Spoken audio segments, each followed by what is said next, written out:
राजकारणात असताना पण एक उत्तम पद्धतीने समाजकार्य तुम्ही करत असतात. पण या समाजकार्य करत असताना तुम्हाला खूप अडचणी येत असतील. मग ते चांगल्या पद्धतीने काही अनुभव येतात किंवा वाईट अनुभव येतात. तर तुम्हाला आलेले अनुभव? राजकीय जीवनामध्ये चांगले वाईट अनुभव हे येत असतात.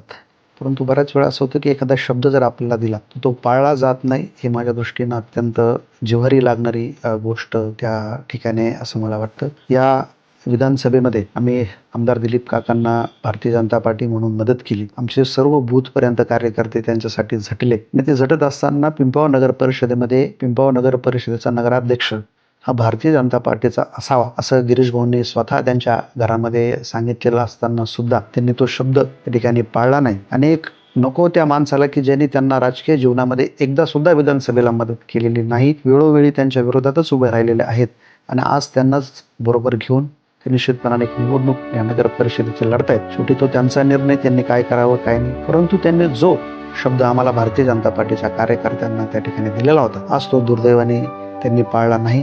मला असं वाटलं होतं, की एकदम धार्मिक माणूस आहे, शब्द निश्चितपणानं पाळतील, शब्द फिरवणार नाही.